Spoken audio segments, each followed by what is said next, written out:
Gimana cara motong? Karena masalah motong hewan kurban ini bukan cuman tenaga. Banyak orang berotot, tenaganya hebat, begitu dipotong, dibuka tali sapi, tegak sapi itu balik. Rupanya urat makan putus, urat napas belum putus. Bisa sapi itu uratnya dua, urat makannya putus, urat napas belum putus. Menyiksa binatang, tak mati-mati dia.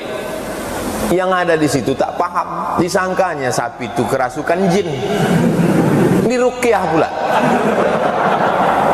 La ilaha illallah. Inilah perlunya ilmu.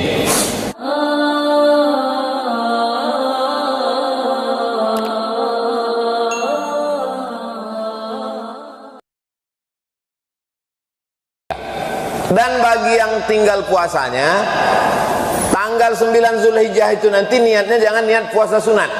Bagi yang mengqadha, niatnya puasa qadha. Saya niat puasa qadha. Qadha itu artinya mengganti, bukan kata.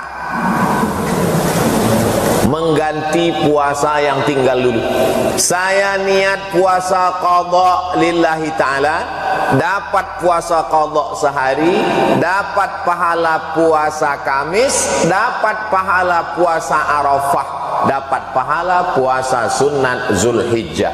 Inilah yang jarang-jarang terjadi dalam sejarah. Karena kebetulan tahun ini tanggal 9 Zulhijjahnya tepat hari Kamis, hari Arafah. Jangan sampai ketinggalan. Tahun depan belum tentu lagi tepat Kamis. Kadang tepat Kamis kita pula tepat sakit. Nauzubillah. Ya aku sampaikan ya Allah, kalau orang PLN ini tak mau juga puasa, bukan salahku lagi.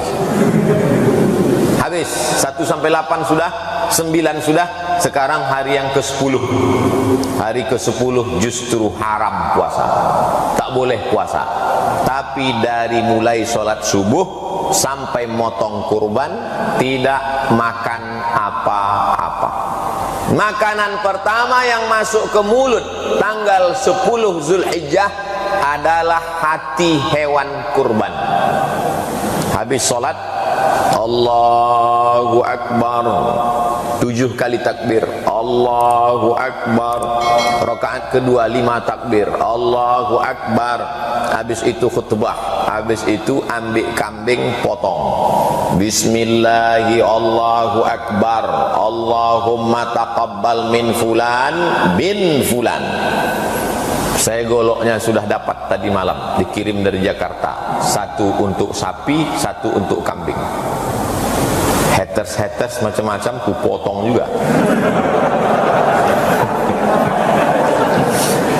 Dikirim orang tuh golok. Ustaz Somad, ini golok kadarnya 12.000.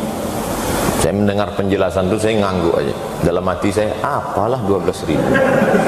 Rupanya kadar ketajaman puncaknya itu adalah 12.000. Entah apa ukuran tajam nih, 12.000. Tukang asahnya ini alumni dari Jepang. Wah, kita udah mendengar Jepang nih. Di tempat kita nih Jepang yang disepelekan. Pakai apa tadi? Selop Jepang. Yang dimuliakan Allah Subhanahu wa taala.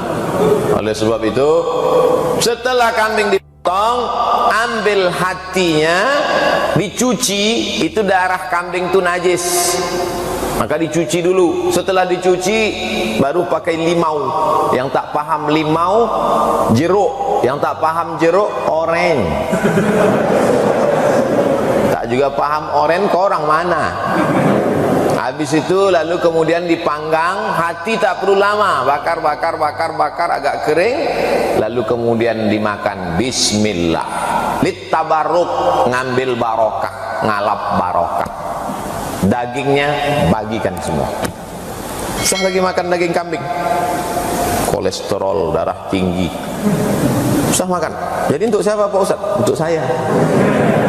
Ada sebagian orang gitu, datang panitia mau ngasih kupon, jangan kupon, saya jadi Pak, dagingnya aja kirim. Ibu, bapak kalau sudah berkurban, dagingnya jangan lagi diminta, saya kasih duit ke pengurus masjid, ini untuk kurban saya sekaligus biaya operasional tunai, sah, habis, ambillah. Masalah kupon usah lagi tanya-tanya, usah pikir-pikir. Itu yang paling bagus.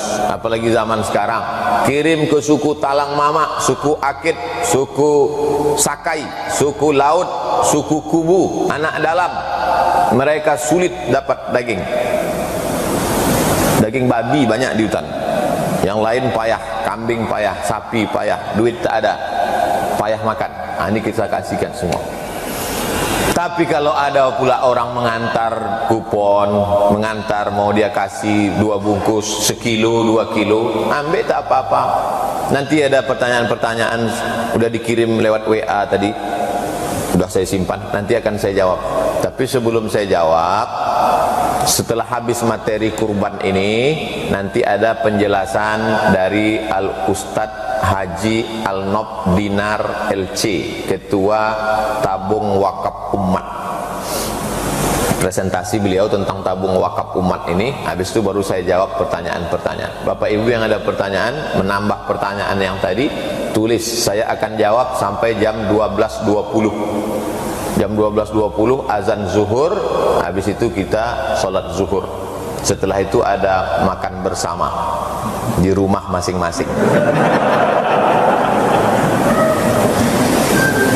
Bismillahi wallahu akbar. Yang paling afdol dipotong sendiri. Bapak bagus potong sendiri, saya potong sendiri. Nanti ada kursusnya di Masjid An-Nur, bagaimana cara memotong sapi.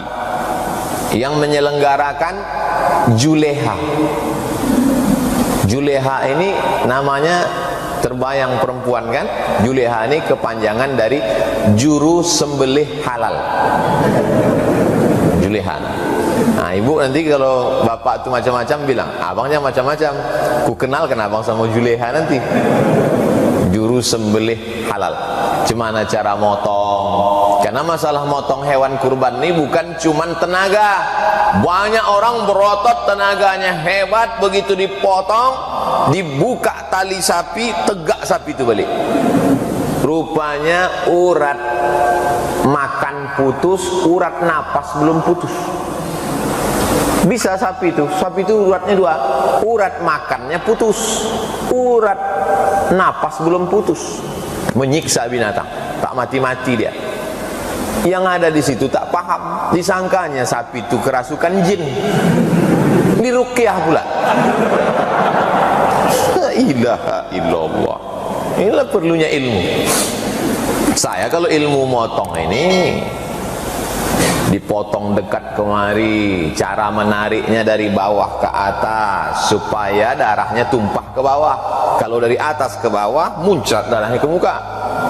Mesti 2 urat putus. Saya kalau ilmu motong ini insya Allah, cuman sampai sekarang belum pernah memotong.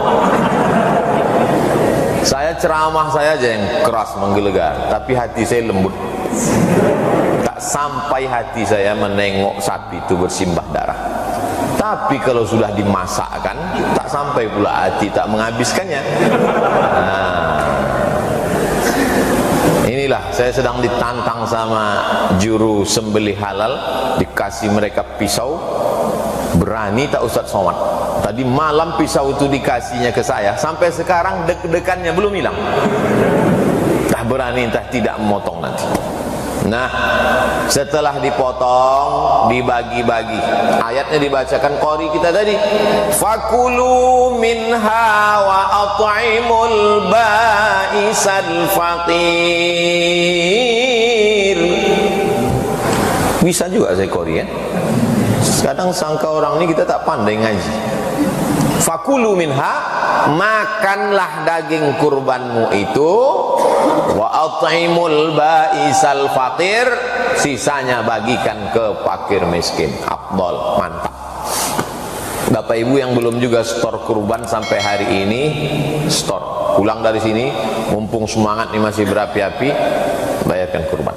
Tabung wakaf umatnya juga ada mengelola kurban mau dikirim ke suku pedalaman.